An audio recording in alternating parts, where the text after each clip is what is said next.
Hey, Warner High School, Governor Kevin Stitt here. Man, I'm so excited, looking forward to spending some time with you this morning and answering some of the questions that you have. Let's jump right into it.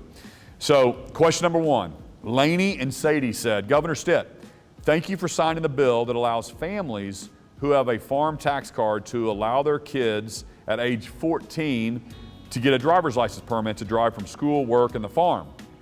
What other ideas do you have to support farming families, and what are your thoughts on agricultural education? Well, first off, thank you so much, Laney and Sadie, for that question.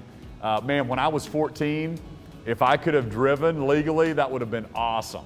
So it was a no-brainer for me to allow you guys in rural Oklahoma to be able to drive at 14, because I know you've been driving tractors and combines, and like I did, hauling hay when I was a kid with my grandparents. So you've been doing it a lot. As your parents are busy, we thought it was only right to allow you to kind of come into to do farm work or drive back and forth from school. So glad you like that. Be safe out there. The family farm is so important to our state.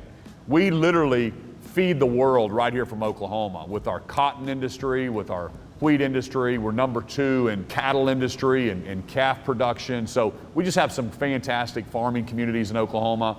We put $20 million towards drought relief this year. We're going to continue to make sure that we promote that. Broadband is also another big initiative that I have for rural Oklahoma. My goal is to have 98% of the state connected with high-speed internet. So we're working on that behind the scenes to bring high-speed internet all across the state to our schools and to our local farms. Next question, Taylor. Thanks for your question, Taylor. Taylor asked, I'm writing to ask that you consider taking more action to stop underage e-cigarettes and tobacco use. I know people my age have been hospitalized from vaping, and the issue is more serious than people realize. What can we do to take action and curb underage use? Well, Taylor, thanks so much for that question. Couldn't agree more. I have 6 children and a couple teenagers as well, and always worried about them and talking to them and educating them on the dangers of tobacco use, and especially vaping, and getting that stuff into our lungs. And as young people, you don't understand sometimes the long-term effects of your actions right now.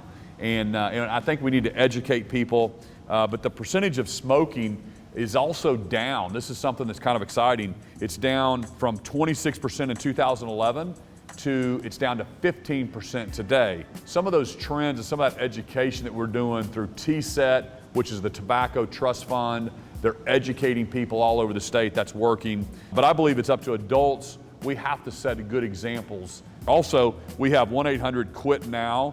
It's a tobacco hotline as you're trying to quit smoking. Next question comes from Haley. As a high school student, I find it difficult to keep up with my day-to-day schedule. School is tough enough, but having a routine really helps things go smoothly. What does your schedule look like as governor? Do you have any advice for high school students balancing a busy schedule like you? Great question, Haley. Sometimes it feels like I can't keep up as well, but you know what? Achieving and working hard and being busy, I wouldn't have it any other way. When we get home at night and we're tired and we get our jobs done, we sleep great, and then we get up and we're achieving and we're moving forward. And I think God creates all of us to work hard and to achieve and to accomplish things. And so don't wish away sometimes that busy schedule and those things that you're doing, because I think that's what life's all about. Working with our friends, being part of our community. So being engaged in life, saying yes to things is also fun to do. And I believe you always have to have balance in life. Put God first, then your family, and then your job. And then in your case, it's your school, and do your very, very best. So don't neglect your school studies as you're doing all these extracurricular activities, because when you do your best in school and you do your best at every single thing, then more opportunities will come for you. So Ava, the next question is from Ava. My grandpa was a teacher for 45 years, and my mom is about to hit her 25th year of teaching. In my opinion, there should be more educators in the world, yet the pay is not enough for more people to want to teach. I believe this is an important issue for our future, and I look forward to hearing what you think about it. Well, listen, I agree that teaching is so rewarding, and teachers a lot of times don't get into this profession to become a millionaire or to get rich. but they do it because they can make a significant impact on that next generation. So I think we need to reward and make sure the culture, these teachers know how important they are to our future and our success. And so every time I give a speech and talk about education, I thank our teachers, and I think about my teachers that had such a huge impact on my life and how thankful I am that they poured into me. Obviously, pay is so important, and we have to pay market. When I talk about market, I talk about what do they pay in Arkansas and Missouri and Texas, and what do they pay in the states around us to teach? It's because we have to pay market to recruit the best and brightest. And I have put more money in education than any other governor before me.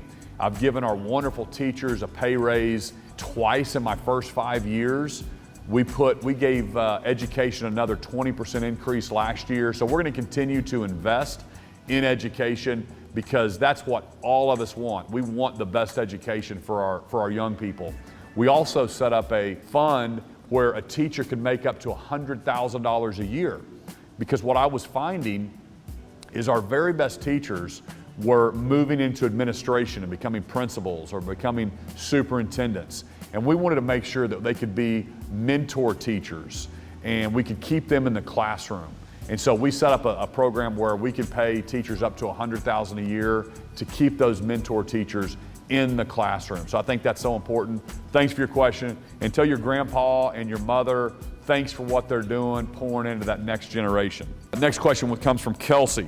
Governor Stitt, I am a Muskogee Creek citizen, and the McGirt decision directly impacts me and my family and how we would be tried. I believe that reports of your viewpoint online have been a little harsh, so I look forward to hearing your opinions and current stance on this issue.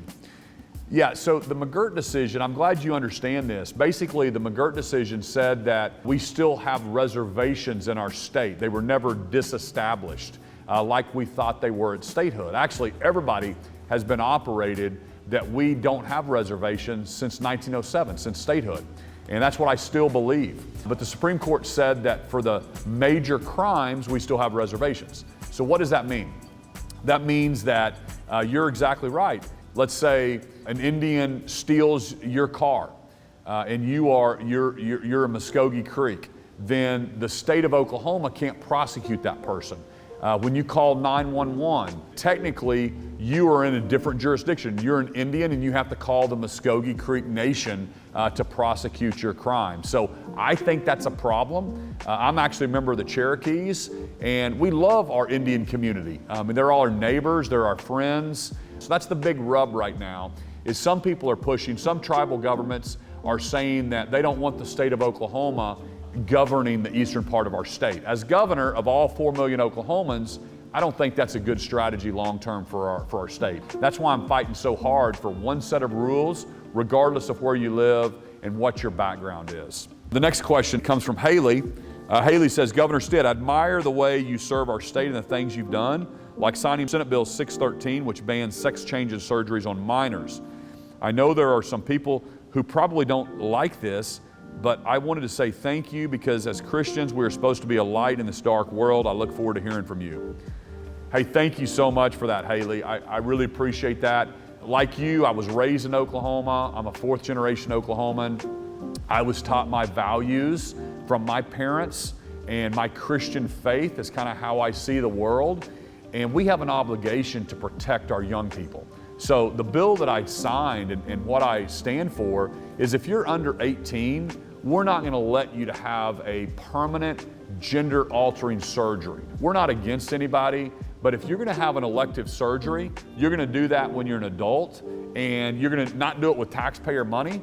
But we have an obligation to protect our young people. And so many, you don't realize it at this time, but your mind is not fully developed yet. There's so many things you're going to change your mind on, and you're going to grow, and you're going to learn, and you're going to experience the world as you grow up and you go off to college and get on your own. And we have an obligation as a society to protect you.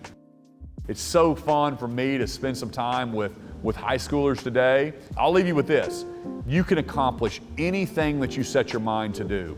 There's no dream too big that's in your heart right now. So chase your dreams, go for it.